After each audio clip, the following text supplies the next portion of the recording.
Hello and welcome to episode 71 of the Champions Around podcast. Please like, subscribe, follow. Yeah, fuck off! Honestly, I had like two or three good weeks. I'm not fucking it up, but here we go. Hello and welcome to episode 71 of the Champions Around podcast. Please like, subscribe, all that stuff. All the links below. You know what to do. We'll get right into it. Last week, Wednesday, yeah, Kenshiro Taraji loses a split decision to Ricardo Sandoval. A very good fight. Sandoval gets off the floor to win it. Even though watching it live, I didn't score it to him. I thought Kenshiro won that fight watching it live. But yeah, it wasn't a robbery, but yeah, I thought Kenshiro nicked it, but it was a really good fight. Really, really good fight. I think it's definitely a fair decision.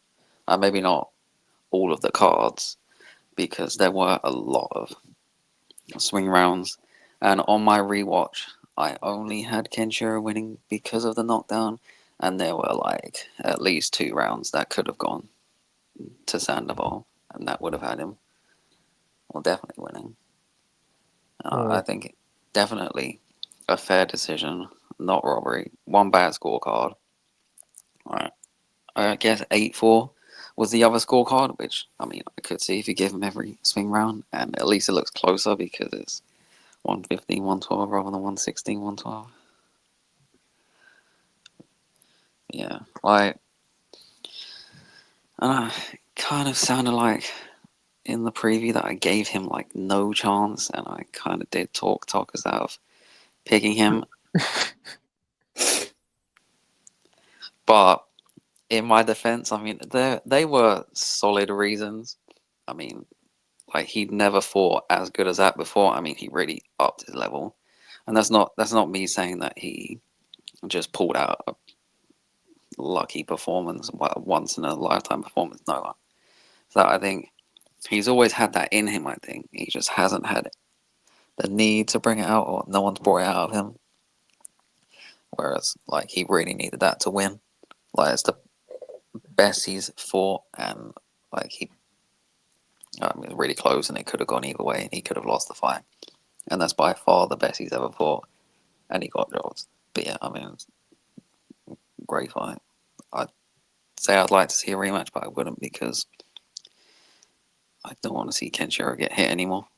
I don't either. But yeah, on the live and I didn't watch it live. But on 2 rewatches, like 2 watches, I had Kenshiro winning. I didn't change my scorecard either time, which had Kenshiro winning by that knockdown. But I'm not mad at Sandoval getting. I just, on multiple watches, I just feel like the knockdown just like secured it for him. But yeah, it's fine to me. I like Sand. I always like Sandoval, but yeah, he's been kind of like, he hasn't been bad. He just kind of been all right for like a couple years.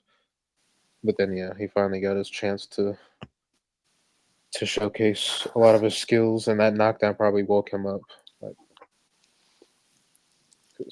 to like do some stuff he's never been like having to do in his fights. So yeah. I mean, maybe. I mean, that knockdown, well, helped Kenshiro really, because I mean, he lost the last couple of rounds. It wasn't going his way, the momentum, and then just boom on the floor. Like, got a bit of momentum, but then, you know, I don't know. Probably not the first time he's been dropped. I can't remember. This is the first time I've seen him on the floor. He might have been knocked down in like our earlier fight, like before.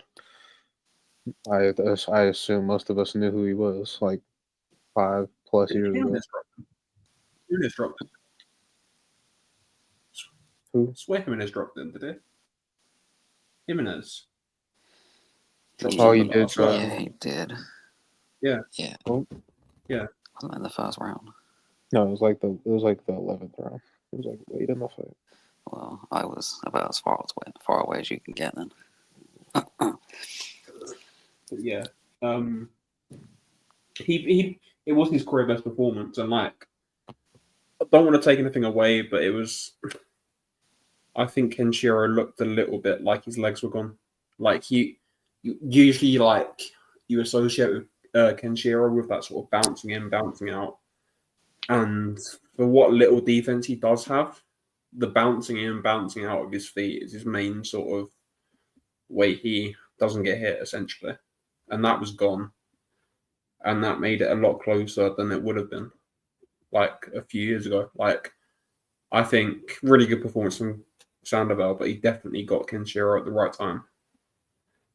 And I sort of thought that before, but I didn't say it, so it means nothing. But like, yeah, really close fight, but like, yeah, just one awful scorecard. Um, but yeah, really good fight, and I don't really want to see a rematch. Like, Kenshiro needs a break, man. Take I kind of prefer him to just retire, to be honest. yeah, Like I love watching him fight, and I feel like he could still do what he planned to do and move up and fight Perez.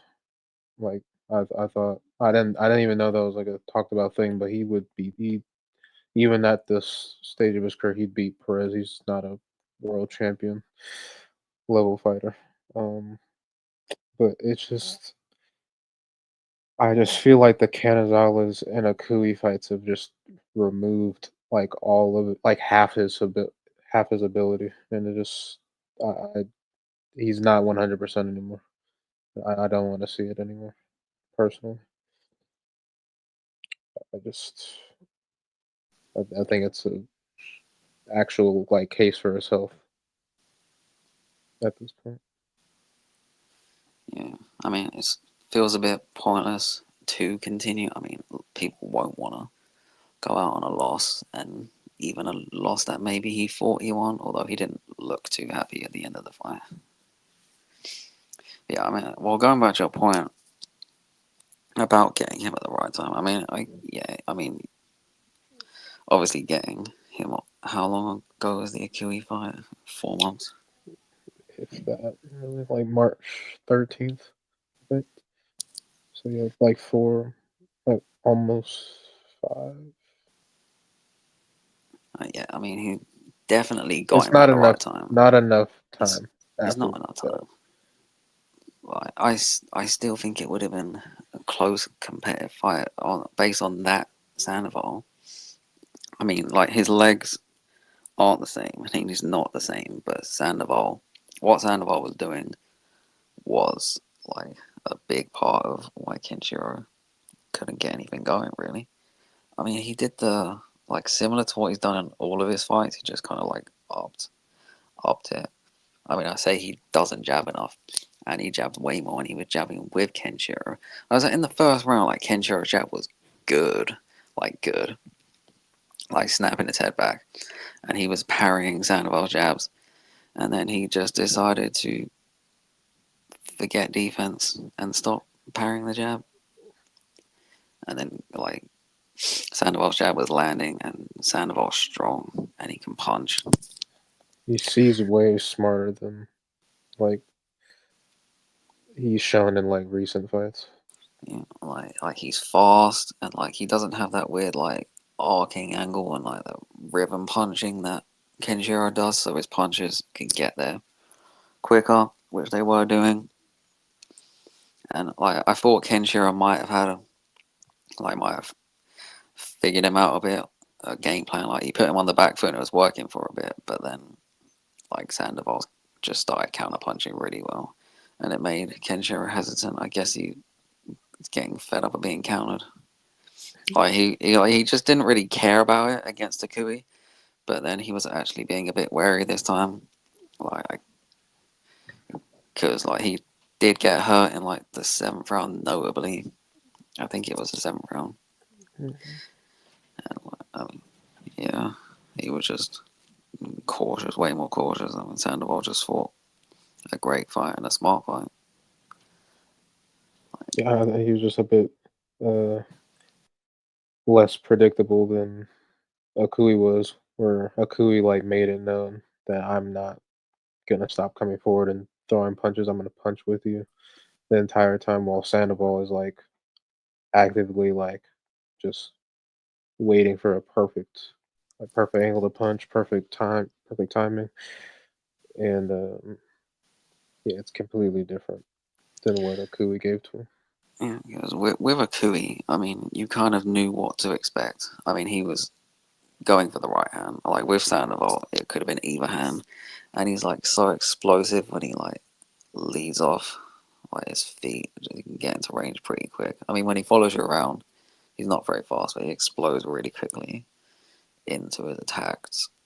And it's with Kenshiro's slower feet. I mean, that was a big problem for him. Like Akui, I mean, he's pretty flat-footed. He's pretty slow on his feet. Bit of a plotter, but like Sandoval isn't. At least when he's attacking, initiating attacks. Yeah. Yeah, well, it was a great fight. It wasn't. I mean, Yeah, it was a really good fight, but maybe and it's time to. Too many great fights. like, and let me tell you, it's so much better watching it in Japanese, like with Japanese commentary and an actual clock. Because that was my rewatch yesterday. I watched it in Japanese. Like the clock is always better, and I can't remember his name. The other guy with Barry Jones was just annoying. Yeah, no, it's good that the owner picking it up. Yeah, and it's good that Matchroom put it on YouTube for free.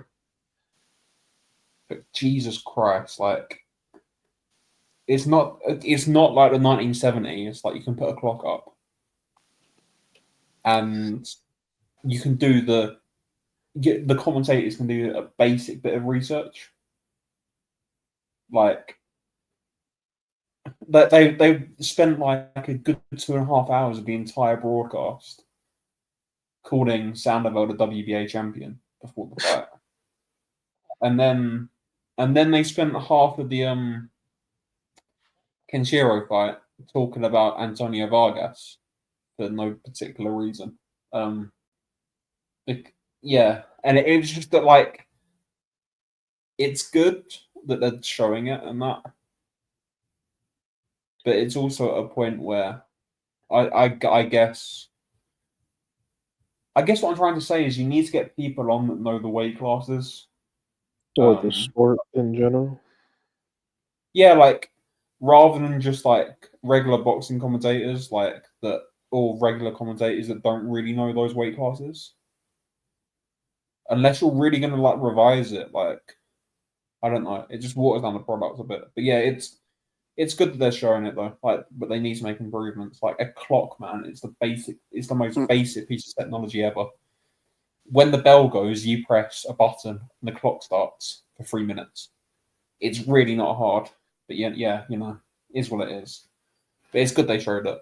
But yeah, they need to improve. But yeah, I think that's us done on the Kenshiro fight. We'll move on to a fight we all got wrong. Okay. I sort of in the fourth round, um, sort of the third round. But yeah, let's start the start. Antonio Vargas has a really, really good start. You're thinking, boxing okay. First 2 rounds.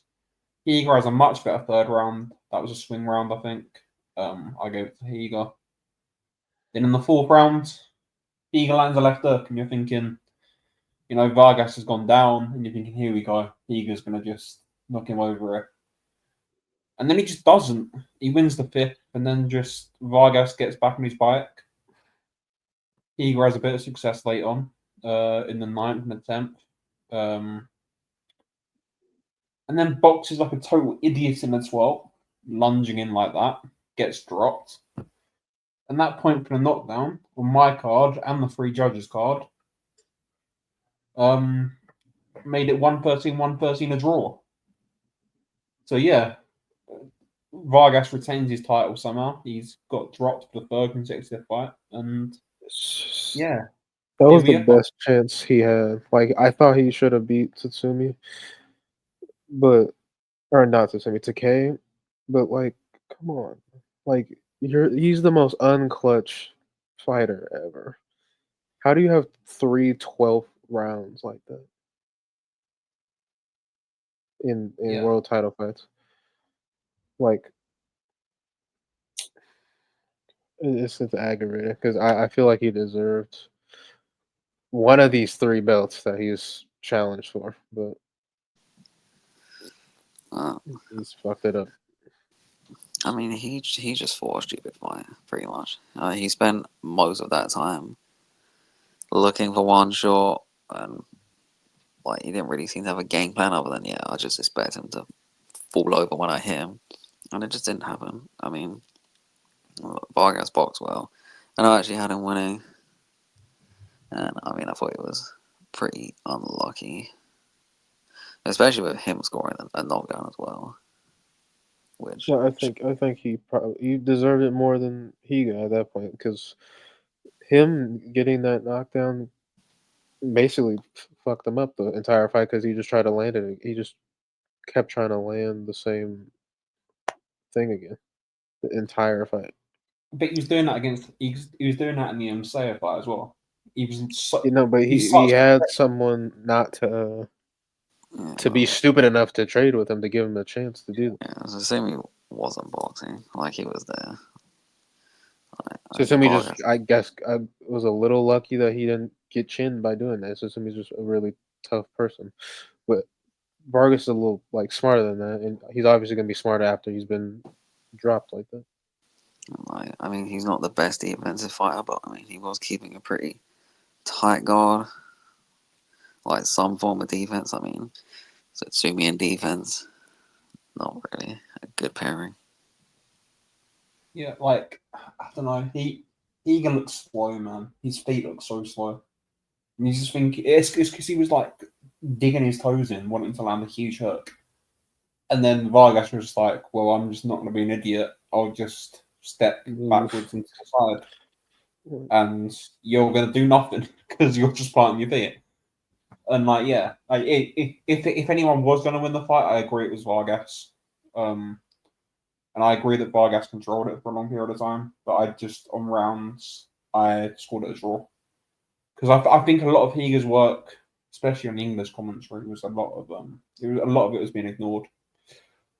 Because matchroom fighter, English speaking fighter, But Jesus Christ, Higa, man, and he has now retired, but he'll be back.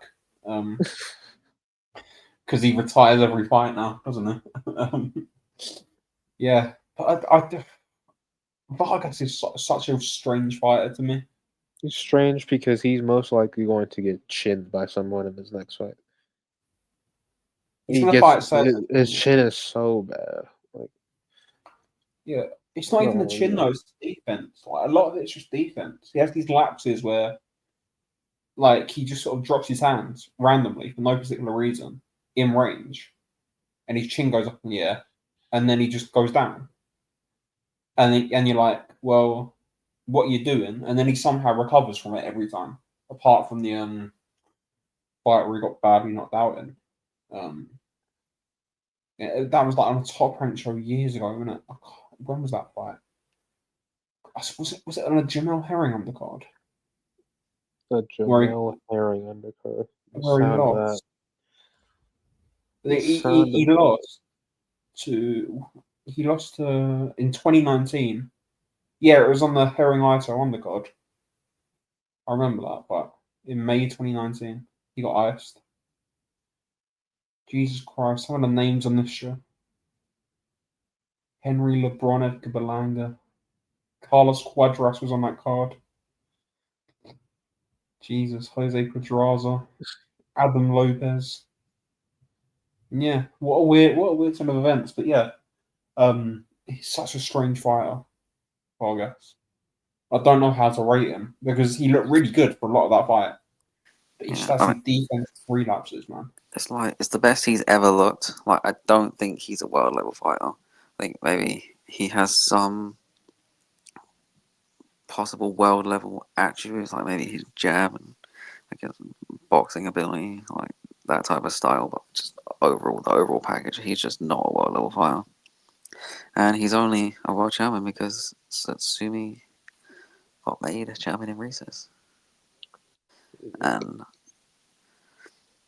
I mean, Satsumi didn't look very happy after it was a draw. I think he expected that they might be rematching and he won't get a title opportunity, but should be happier now that Higa is retired. So he should fight Vargas next. But we'll see. Higa's gonna come back out of retirement and be like, yeah, we should rematch. Like, kind of, I don't want to see the rematch, to be honest. Higa didn't look very good. Yeah, You know? looks like. Yeah. I mean, like, for a lot of that fight, I mean, he looked like someone who couldn't really pull the trigger properly, even though he was letting his hands go. But, I mean, he was just kind of letting them go. Wasn't really any really fall behind them. Like, other than the left hook that he dropped him with. Not really too much. Or anything good that he landed. He just kind of let his hands go. Just activity was winning him the rounds that he was winning. Yeah.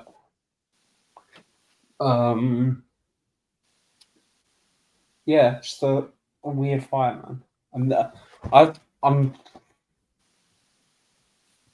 I think Titsumi's too much for him. I don't know at this point because it's a weird division, man. I think Tatsumi beats him though. Yeah, I He mean, should he be. he should beat him. Like, but you never know. That style, that boxing style, could give these guys trouble. But like, you would expect that what he had tried to do, Sutsumi would be able to do, where he'd actually have some thought behind, like his punches as well as the possible output at times. Just expect him to be too much. Yeah. I'm not gonna rule Vargas out, but I will be picking Sutsumi if they fight. I think they will fight, and it looks like they're gonna be on their way to fighting. Um, yeah, it's such a weird turn of events, man. Um, but yeah, we'll move on. That undercard, Kiyosuke Takami absolutely flogs Eric Rosa, just batters him for 10 rounds, and Rosa eventually sort of falls under the pressure. Um, it's a weird stoppage because he gets knocked down, then he sort of gets pushed down, or voluntarily gets pushed down. If you know what I mean, sort of just goes down to the canvas, and then the ref just calls it off because he was like gone. But yeah, it was just a really good performance from Takami. Kept it long. The right hooks the body, sort of he throws a straight right hand that's sort of hookish to the body. It's a weird shot, but it's a really good shot, and it was eating Rosa up, and he looked really good on the inside, and he just battered Rosa. Was bigger, stronger, better technically. Like it was just he was a level above, if not multiple levels in every single department. Good riddance, Rosa. See you later. Well, Takami, I mean, he's a pretty well-rounded fighter. I mean, I knew he's was going to be good at range because well, we seen him good at range, but I mean, he fought pretty well on the inside for a big guy. And I mean, in Rosa's defense, he took the punches way better than I thought he would. You know, considering his defense and the fact he's been down loads of times, like round 11, getting stopped and like stopped mostly because he took a knee. Yeah. It's fine with me. But good fucking riddance. I'm tired of that era of well, this era of 108 is going to be a little nasty post. It's been a little nasty post Kenshiro, but it got a little less nasty. without Rosa now. Like, we're saved a little bit. Well, maybe he gets an opportunity to get his belt back because No. Takami's going to move up. It seems like he's just going to have one Yeah. title defense, which I don't even think he should do. Just move up straight away. Do you class unification as defense? Yeah. Yeah, I think it was one of those. But yeah, I think there's the Mexican kid that's highly ranked in the WBA, Mendoza. He's very, very good. I think he'll fight for the vacant title. But yeah, it's the WBA. They'll just throw an interim title out for no particular reason. Probably have an interim title fight next week or something. That they announced like 2 days before. It's WBA, but I think he'll fight Canizales. Who we'll get onto now. That's fine with me. I think he beat Canizales at this point. We'll get on to him later, but Jesus Christ. And the Yeah. size difference begins. I think he'll fight Canizales or Santiago. They're two options because Santiago, he's with All Star Boxing, who do a lot of business with Tekken. They're like Olasquaga's with them as well, and obviously Santiago fought on their show, and all that. So like, I think maybe there's a unification there for him if he wants it. But yeah, I think maybe have a unification and move up. But if it's like just a run of the mill defense, like what's the point? Just go up. There's plenty of options at flyweight. There's plenty of I don't know. Him against Sandoval is a good fight. Him against Olasquaga, I'd favour Cameo or Olasquaga. I'm being honest. No, I definitely am. Yeah, like that's a. I don't know if Tekken want to make that, but that's a good fight. If Sandoval moves up, obviously the belt split there. Like there's a lot of options for him, but yeah, he's a really good fighter. He's big, strong, and I think he'll go through the weights a little bit. I don't think he'll be an elite of the elite, but I think he's big enough to go through the weights. Sort of, he'll end up sort of super fly or bantam. But yeah, we'll move on to Canizales. Absolutely batters Panya Pradesbury for 3 rounds. Tries to take his head off for the first 3 rounds. Like literally, I've never seen. I thought Pradesbury's head was dangling off his shoulders for a second. Jesus Christ, he was trying to kill him. Yeah, like literally loading up on everything and landing everything because Bradbury doesn't move his head, and it was like he was landing literally bombs from the like first minute. Yeah, and he still didn't get dropped to the head. I don't understand this guy's chin. I don't understand it.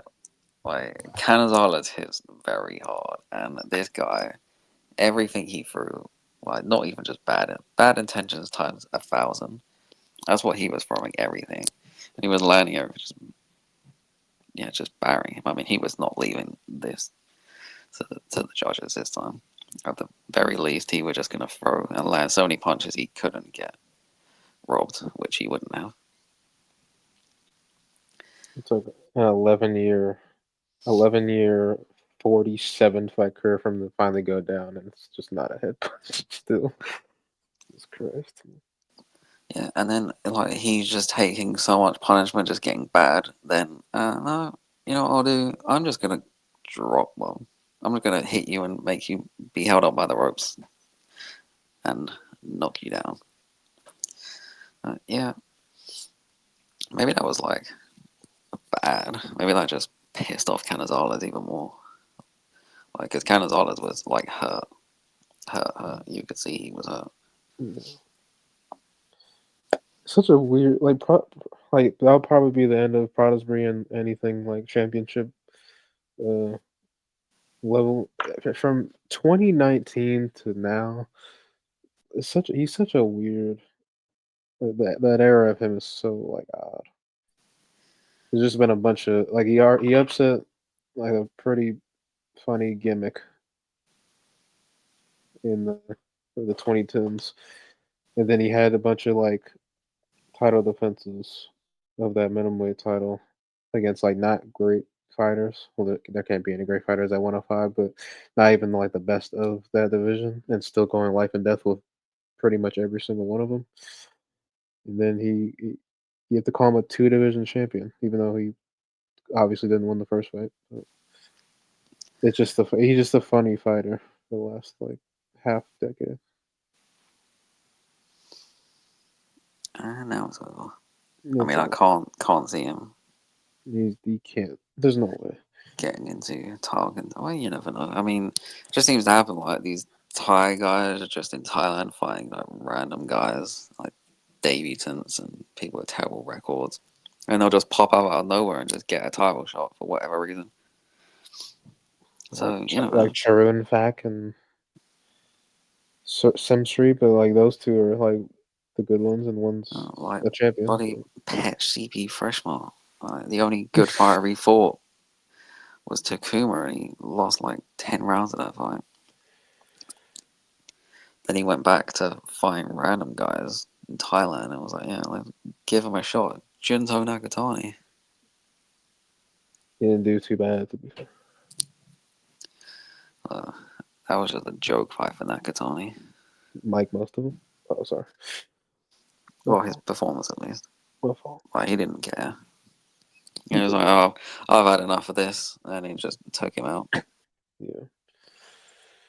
But now, yeah, enough of Prada's real. I'm glad Canizales finally got like a real chance to become like an actual champion. Like that regular belt shit doesn't have to like loom over him anymore. He is a real world champion. Long time What do you coming. mean? He was a real world champion. No. No. We got the WBA, don't we? No. Fucking jackasses. Yeah. I think there's definitely like it feels weird to say it now that he's finally got it, but I don't think he looked too good in that He fight. didn't. And he'll probably lose in his first defense. He's not the same fighter at all. Like we talk about the damage Kenshiro took in that fight, like he took a lot as well. He took almost the same amount, probably. Yeah, and like I don't know. Getting dropped like that, I know like all his weight was on his front foot and that, and he was like swinging himself off balance. But yeah, I don't know. I think if you're Tech and you throw a lot of money at him to fight Takame and they unify, I think that's what you do if you're Tekken, to be honest. It's fine with me. Fine with me. I'll be there watching. I will be there. Well, Yeah. it's possible. Well, will you? Depends on the main event. Depends who's in the main event. If it's anyway, Yeah. he'll be there. We'll let's talk about it Well, anyway. We'll somehow. talk about this.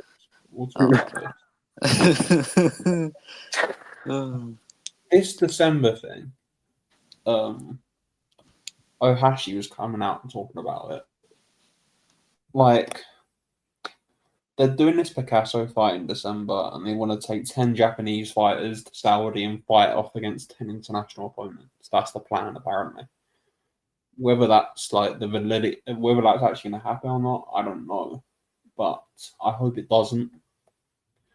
Don't get me wrong, I'd watch it, I'd enjoy watching it, but It's pretty stupid. look at the scene that like Japanese boxing has. Look at how many top level cards there have been over the past sort of in the we'll talk the ESPN era that they started pumping them out on there, because a lot of the ones before that were behind sort of geo blocks and whatever. But like, and look at the scene they've created. Look at the popularity of their fighters. Look at the attendances they have, and it's like, look at the cards they have. You're getting regular world title boxing with sort of 3 or 4 on it every show. and you're getting them like 6 or 7 times a year. I don't know like why you disrupt that. You're getting foreigners coming to Japan to fight from across Asia, even if they're not fighting a Japanese opponent. Like look at the Araneta against Sinstru fight. Like you're getting all these fights. What like people are going to boxing? They're getting more engagement than ever. Obviously, you've got Inoue there, who's a superstar. You've got Nakatani coming through. You've got all these guys. You sort of have Kenshiro. And it's like, oh yeah, someone's going to come along and just throw a load of money at it and then completely take everything out for like 6 months. Because that's essentially what it is. Like, oh yeah, we're going to take 10 fighters out of this scene,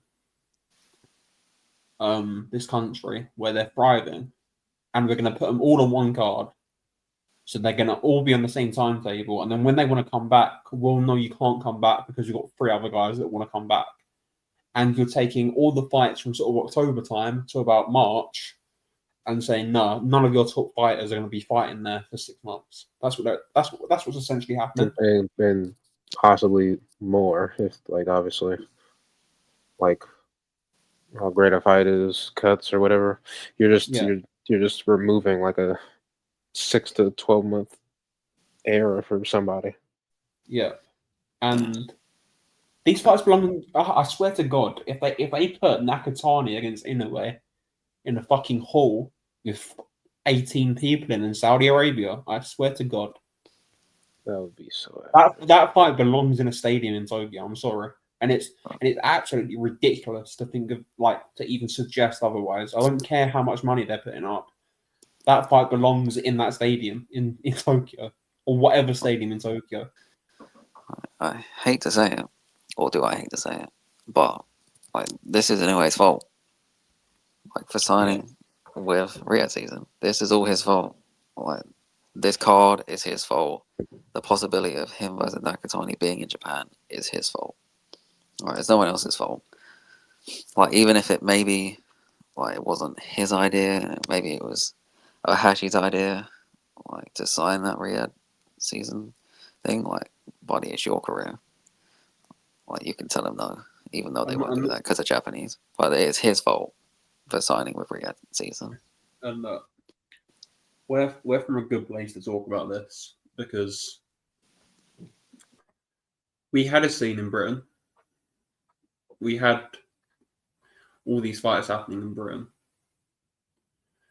There's a list on my Twitter from 2013 to 2023, the amount of world-class fighters we had in this country. We had Errol Spence, Terence Crawford, Wilder, Turbiev, Bivol, Lomachenko, Klitschko, Usyk. Obviously, he's come back. We've had Joriel Casemiro, Linares, Nonito Donaire.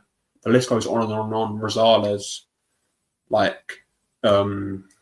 the list is endless. Javonte Davis defended the world title in Britain. Yeah. Now look, we've all seen that matchroom schedule, and we'll get onto that in a bit. But if that's the route you want to go down for your domestic boxing, and just have 10 shows at the Karukan Hall all year, and that's it. You do that, it's going to kill the scene.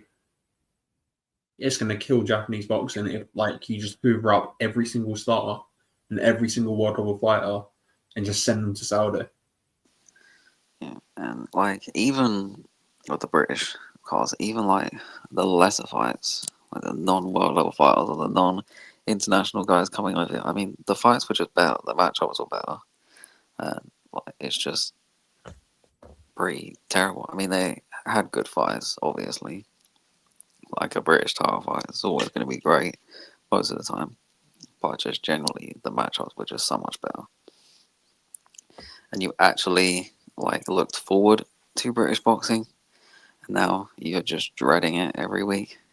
Just hoping for a fight to actually be good, just some random fight that you don't even expect to be good. Yeah, pretty much. And it's I don't think it's the best idea. It's going to pay off in the short term, but long term, the impacts of this it's not going to be great. And obviously, like the Ali Act thing as well, it's sort of linked because it's the same entity essentially pushing for it. TKO and the Saudis are pretty much in bed together now. It's quite obvious. And yeah, if you want to strip rights away from fighters, sure, do that. But just it's not good. It's really not good. Like, and it's worrying. It is worrying. This Ali Act thing and hoovering up all the talent and sending them to faraway places. And it's taken 2 or 3 years for people to really realise how much of an impact it's had on British boxing, especially because everyone was also happy, to see everyone going away. The gimmick fights like debutantes against heavyweight champions and Otto Wallin getting served up to people. But is what it is. We'll be happy with Chisora. But yeah, it's worrying. I don't think they should do that kind of thing. Like Honda needs to just say, no, we're not doing that. Like we've got a good scene, but who knows? But anyway, we'll move on. On Saturday night, Oscar Duarte beat Kenneth Sims in a very close fight, competitive fight. Beats him by majority decision. I thought 7-5 was about right. I didn't score it, but I thought Duarte just nicked it. But yeah, it was a decent enough fight. Well, I had it a draw. That's fine too. Really? I thought they were gonna announce it like that, to be honest. For like a quick second, and then I remember Golden Boy. Like Duarte, Mexican. Come on. Yeah, it's like Kenneth Sims, of course, obviously he's a Golden Boy fire as well, but like Duarte is the guy that they're pushing, is the guy that they wanted to win. Like, I mean, that's basically the reason I picked him. I mean, I said the difference just going to be the output, and that's pretty much what it was. I mean, they basically landed about the same amount of punches. Like, he was just busier and on the front foot. Like, he's just like he's aggravating to watch sometimes. He's very good on the inside, and like he's can hold his own on the inside, like with the best of them, and he was. But like when you're fighting Duarte's fight, like he's just gonna get more credit because like his punches are heavier, of course, and I mean he's slower, so his punches are easier to see as well. Like Sims were just like flurrying like really fast punches, and sometimes people just think that they get blocked and they don't land and they're not having any effect. Even if they are. He stunned him a couple of times. Yeah, he did. Like catch counters. Yeah, he was really looking like he found that catch counter, but like it really took away from his boxing game plan. He was just sitting there for a lot of time. He kind of That's when he started. Went to the corner. Yeah, so he started going to the ropes, just looking for the catch counter rather than like what he did in the 5th round, especially, which was boxing and moving, and he easily won that 5th round. By far his best round of the fight. And then he just stopped doing that because he found the catch counter, and it was effective, but it made him hold his feet, and it let Duarte just throw and land because get the point at his feet. Yeah, like he's just throwing and he was landing. Like Sims' defense, good, but it's not great. And sometimes he doesn't really care about defense. He'd rather just stay there and wait for the counter. But that's just not good because he's scoring and he's landing. And you know they're going to be like, oh, yeah, Duarte's landing? Oh, I'm definitely going to give him this round. Like, that's why I said star-wise, he had the ability to win the fight, but he's going to hold his feet and fight his fight or do something stupid. And that's what lost him the fight, even if I didn't think he lost because I had it a draw. But obviously, he definitely could have lost because one of those fights,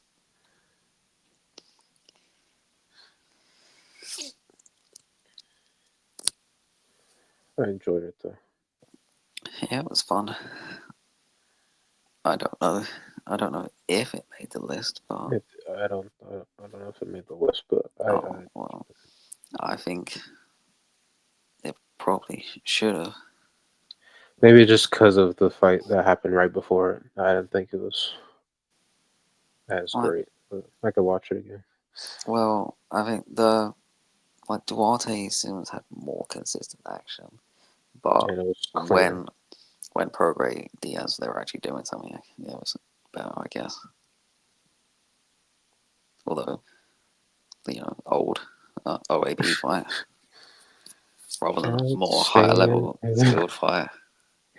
Uh, yeah, I mean, unless Thomas has anything to say, I guess we should move on to that fight. Well, I think I've got one thing to say. Yeah, That was a WBA eliminator, it was. Yeah, and we know how Golden Boy is with the WBA, and we know that random Italian just won a WBA interim title. That Rigattucci or whatever he's called, off the top of my head, the one that won the interim title a few weeks ago with the blatant dive. yeah. So yeah, I my guess is he gets served up to Duarte. What happened to the game Bloody I hope love? not. No one wants to watch that. He was just gonna run He's him gonna over in a round. Duarte's gonna stop him in a round, and then he's gonna Yeah, become the interim champion. And then who's got the WBA at 140? Russell. yeah, Russell. I don't know. I don't I know. mean, I think they'll grab that interim title though. I think that could. I mean, Golden Boy, PBC. I mean, they've worked together a bit more than they have in the past. And Yeah. not Golden Boy. Well, I guess Golden Boy, but Oscar. He did say that he's gonna work with like Al Heyman and Top Rank more because of Turkey taking everyone and doing everything. So I know we're gonna fight back. Yeah. I think that's a good fight as well because PBC will take it because Russell's a big favourite over Duarte, in my opinion. I I mean, think Probably Russell. hammer each good. other. That'd be an insane fight. I mean, Yeah. I do I pick think Russell. Russell would box that fight, but hopefully he gets was like, nah, I'm just gonna fight him. That would be an insane I think fight. he'd beat him fighting him too. So do I. I think it'd be in fighting, He'd but have to yeah. mix it up. He Yeah, can't just stand there. He's Doherty's fucking but he could huge. beat him boxing. Now he'd be Smart. if he just did what he did against Ryo, he's not losing. Like he could beat him smarter, or he could beat him more excitingly. Beat him more Or excitingly for the fans, please. But you can beat do a him, mix of beat both him. like Sims Yeah, did.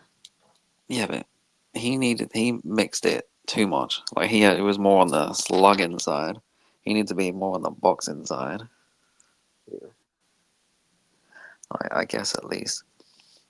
Like Yeah. Russell's not as good of a Um. counterpuncher, so Yeah. mm, Anyway, we'll move on to. Well, like this is stupid. Uh. This fight. uh, Regis Prograde beats Jojo Diaz by UD. And it was actually quite good to watch. Outstanding. Girl, you knock me out. I mean, they're both shot to pieces. They are both finished, but it was fun to watch. I thought. There is multiple funny moments in there too. before we fully move on from it, what I will say, look, if Sims jabbed as much as Prograde did, he would have easily beat Duarte. Yeah, it was like Prograde just didn't stop punching. That's probably why he won. I mean, his offense looked great, to be honest. I'm not gonna. The, Other the than bottom, but the bottom half of his body he didn't. So other than like his terrible feet and his reasonably slow hand, I mean, his and offense his looked great. punch resistance being non-existent anymore. That equilibrium is just not there. Cooked. I I low mean, key like, think maybe I overblew it a bit with the he might not be chinny, but I think he might have had some his equilibrium or like some eardrum action happened in that first round, and he just never got his legs back. Because there's no way he got stunned like 10 plus times. It was kind of nasty. But I still thought he won. I mean, his punch resistance it's not great. No, it's depleted. I just think it's probably more of something that happened in this specific fight than it was in like the last couple of fights. Yeah, after the first round, he was doing well. Jojo didn't really throw a punch for the next 4 rounds, other than stunning him again at the end of the second round. He wasn't really doing much, and then it got a bit crazy in the second half. That was when it really got crazy. And he made a comeback after being way down. Not comeback enough for him to win, at least in my opinion, because he didn't do enough in a lot of rounds. Smeared across his face. Also, another funny moment with the doctor. Oh, look, that might be like a top 3 moment this year. What's the point in even having a doctor? If you ask him how many fingers I'm holding up, and you say the wrong number, he says it wrong 3 times. Like that, yeah. Stop the fight. Not it's a fun fight. The crowd are into it. Oh, I'll just let him go out. No, you're not there for that. That's not your job. I remember there was one fight in the UK. Must have been about a year ago, 18 months ago. You know, like they put the hand over the eye that's meant to be the good eye. Yeah. I remember a ringside doctor in the UK at a small ball show I was at put the hand over the bad eye. It was showing fingers to the guy's good eye that wasn't cut, and they sent him back out. And it was the funniest thing ever. Yeah. Brilliant. Yeah, doctors, thank you. Yeah, well done. Oh my god. I'd watch rematch. I would watch a rematch. If it's like the first fight, I'd watch the rematch. Because this fight wasn't even supposed to be good. Yeah, if it's like what we thought it was going to be like, I would not want to watch a rematch. We thought this was going to be the crowd was going to start booing from the 3rd round. Yeah, I genuinely said that they might just throw 100 punches each. They threw land about 10. 1,500. And they probably threw 100 punches each in 1.5 rounds. I think they combined to 1,500 punches. No, I'm not being funny. Are we really surprised someone that got dropped multiple times by Jack Catchall turns out to have no punch resistance? I just thought, but JoJo's not really JoJo. a 40-pounder. JoJo's he's a lightweight basically. He'd outgrew featherweight, of course, because he lost his belt on the scale. And then I guess he's like a 130-pounder, 135-pounder, fighting at 140. And someone who is a terrible run, barely even throws anything. And you're going life and death with Jojo Diaz, even if you're washed as hell like Progress. Not great, not a good look. Don't stick him in with anyone good. He might die. I've seen someone say Progress should have moved up a long time ago. I was he's a really small fighter. But at his age, I guess making weight, even if you're not big, is difficult. But I've seen him do those Epsom salt baths and the towels, right? He's losing weight like a MMA fighter. It's a bit much. But it's if you're getting hurt by Jojo Diaz, don't go to welterweight. And dropped by Devin Haney as well, and dropped twice by Jack Carroll. Yeah.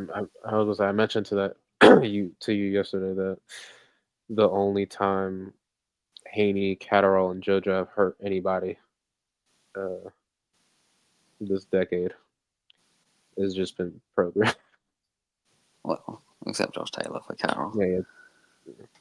But he's also that's nasty. washed. It's still nasty.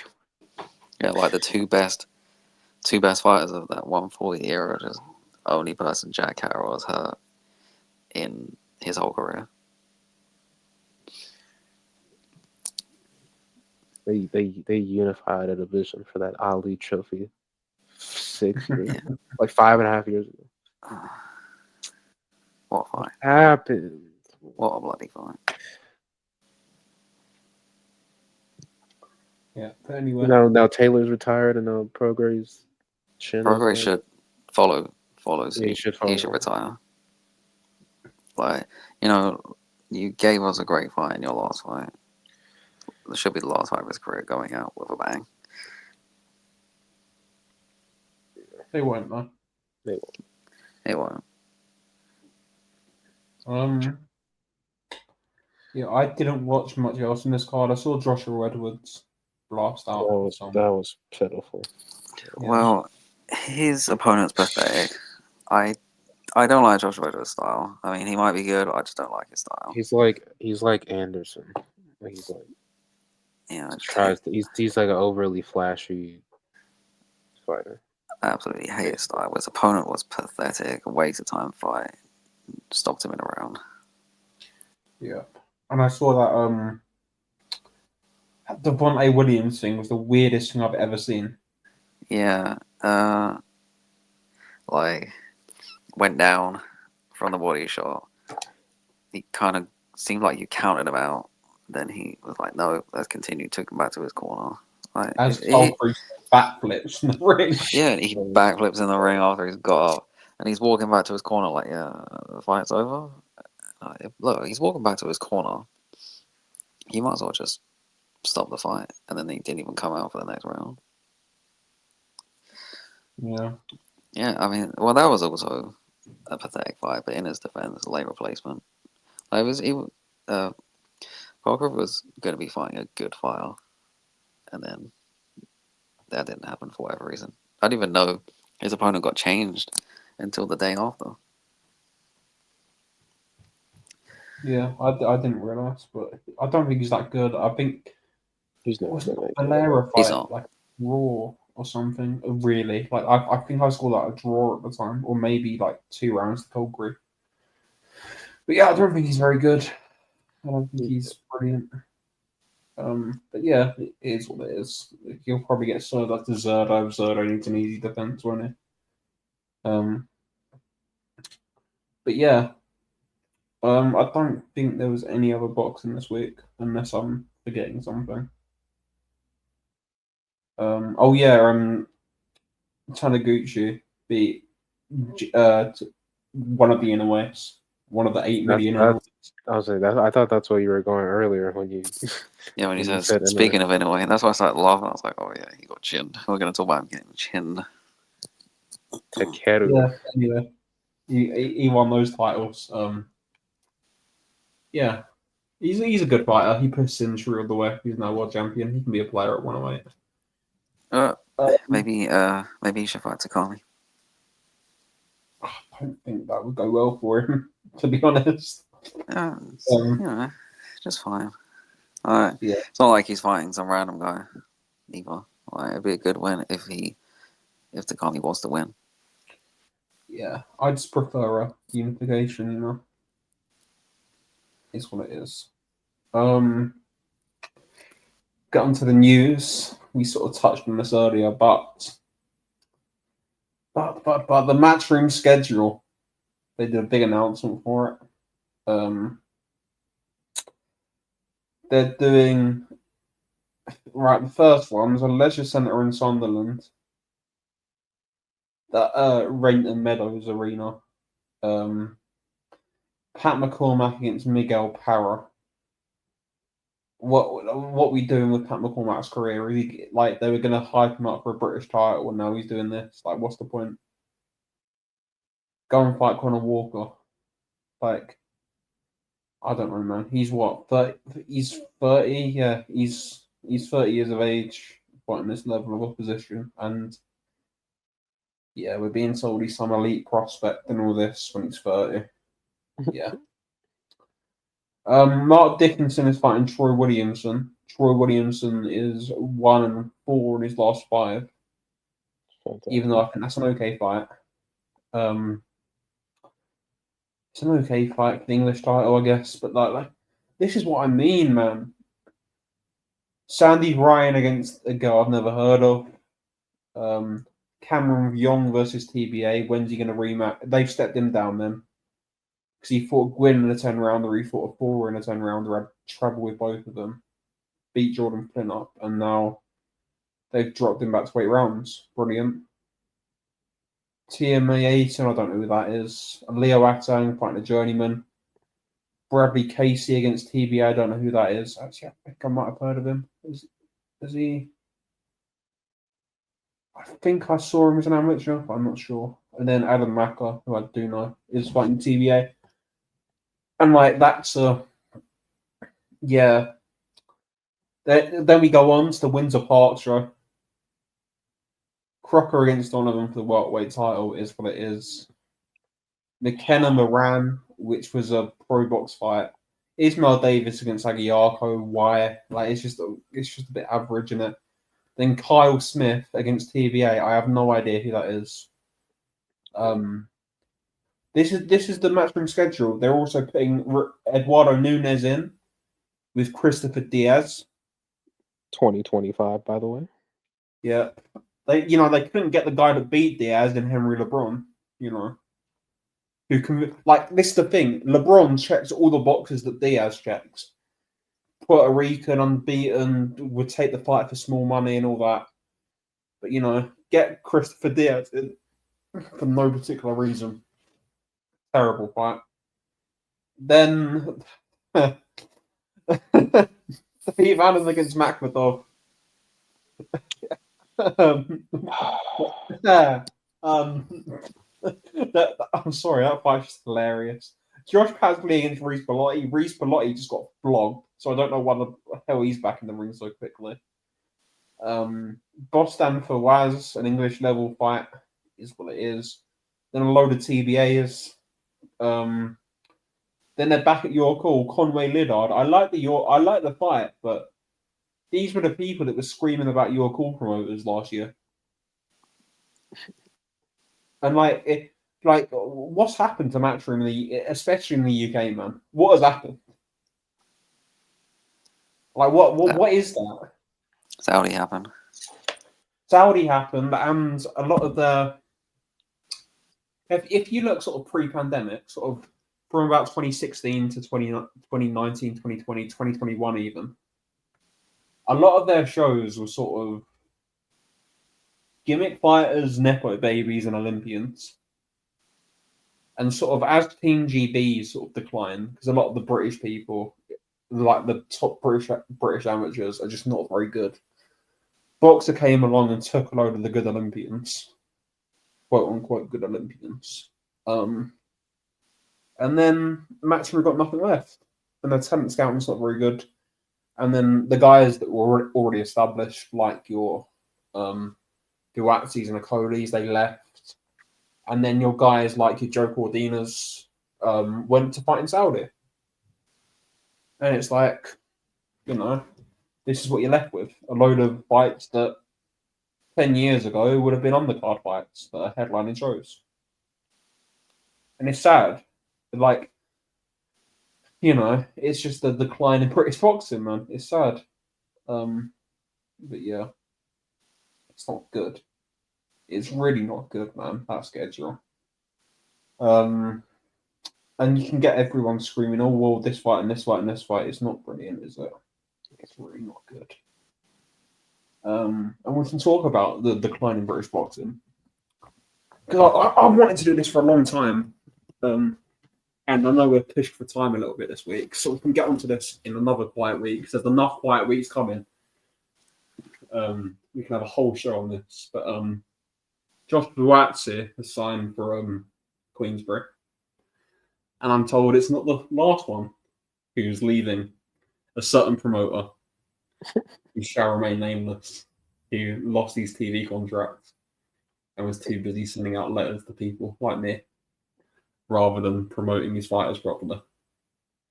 So hi, Ben. I hope you're doing well. Try and return your Try and return Billy Nelson's calls because you haven't done that in over 2 months, have you? You know, idiots. This is who we gave. This is who British boxing gave the Sky deal to. And look at it now. Look at it now. Moving on to more positive news. Rody Romero is now a 50th world champion again. Oh. First time was so nice. The best 2 division champion ever. This is so dirty, man. What happened? Well, maybe Ryan Garcia shouldn't be so shit. Well, that would have been nasty too, but it is funny that Rolly's a 2 division champion and Ryan has never even fought for a belt yet. Good. Rody's bell. Rolling, man. And yeah, if you hadn't heard, Elizabeth Milajonov has failed a drugs test because it's every week in boxing under the drugs test. So Elizabeth Milajonov this week. Wonder who's going to be next week. It's every week now, isn't it? So yeah, great news. I don't think there's anything else this week. Collins against Lorena got announced for WEC Eliminator in October. Obviously, there's the fights on Friday that we'll preview this week and do a lot of other stuff. We'll do a lot of other stuff this week. Over the next few weeks, there's a lot of like nothingness. There's the August 16th card, but apart from that, like there's nothing, man. It's barren. There's one more world title fight this month, so It's about to get real random this month. yeah. So we'll do a lot of random stuff on there. We won't leave you without stuff, but yeah, I don't think there's anything else. No. Anyway, so that was good. Thank you for listening. Like and subscribe and do all that stuff. And yeah, thanks for listening. See you in episode 72.